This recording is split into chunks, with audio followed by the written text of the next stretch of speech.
How's everybody doing? My name's Mike from Roots Canine Training. Today I got my buddy Jared with me. Jared is a 8-month-old puppy and he is a Maltese. Now once a dog is 9 months old, they're not a puppy. So from 0 to 8 months, the dog is a puppy. So the dog will actually be going from puppyhood into adolescence with me. So here I am, I got Jared, and I'm going to introduce him to my dog. So he's in a crate right now, and the way I'm going to introduce him is just do a little pressure training with Jared, and that way my dog will see that I got this dog under control, and I'm doing the correcting, and he won't have to worry about any of those things. For safety, I got my dog on a tether, and he also has an e-collar on. That way I can correct him if he tries barking or anything like that, or any growling or anything any behavior I want to discourage. That way I can do it from a distance, and I can control Jared. So here we go. Jared's coming to me actually for a couple of things. He just needs some basic obedience. He's bit the owner. It's biting out of dominance, not necessarily fear or aggression, but I believe it's dominance. So really, that's just a symptom of the real issue, and the real issue is lack of leadership. So the dog was biting because of lack of leadership. That's how we'll prevent the bite, is by having 100% control of the dog, and being a leader 100% of the time will give us access to control the dog, and the dog will take us seriously at all times. So here we go. We're going to do a little pressure training.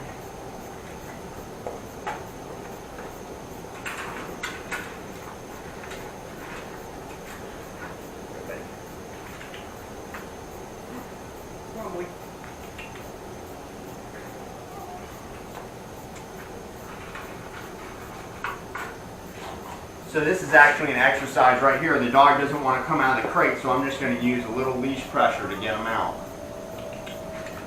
Good. Good. Good. All right, I want everybody to look at the dog on place. Now he's going to get stimulated by Jared coming out of the crate. So watch his tail. It's relaxed right now. Good. Attaboy. Come here. And there it is. So now it's straight up in the air. There's a moment of a lot of tension. Look at his tail. See how tight it is? That means he's tense right there. He's like a wound up spring that's ready to snap. So it's important to notice their body language. Now, as he's sitting here, he's still looking at Jared in a way that's really not favorable. And when he sits back and relaxes, that's a better body language. So you see he's tight right here. He's still tense looking. Now that's better as he sat back and just relaxed. That's something that was important to me to point out to everybody, so people can start understanding that dogs, a lot of people say they're, this one's not predictable, they just bite out of nowhere, and the truth is that they're giving off all kinds of body language signs that people are just not noticing because they're not familiar with them. So in fact, this is something I wouldn't have even noticed. The only reason I noticed it is because I videotaped it.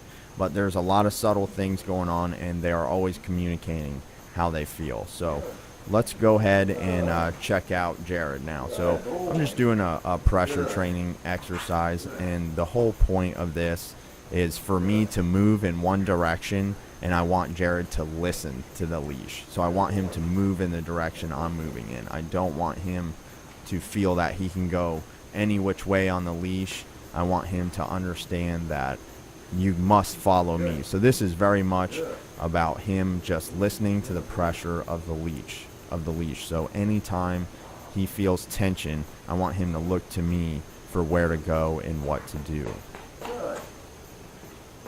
Now this is his first night at my house, so this is my first session with him. And some dogs do fight the leash, and this did happen at his owner's house as well. So what you're going to see is at the end here, I'm trying to get Jared to sit with just a little bit of leash pressure, and he doesn't know what to do with it, and he starts fighting, which is unacceptable. So here he is, and he's not sure what to do. He kind of jumps up, and then he just starts panicking and starts fighting. He wants to jump on me. Really, he just doesn't know what to do. There's a lot of confusion there.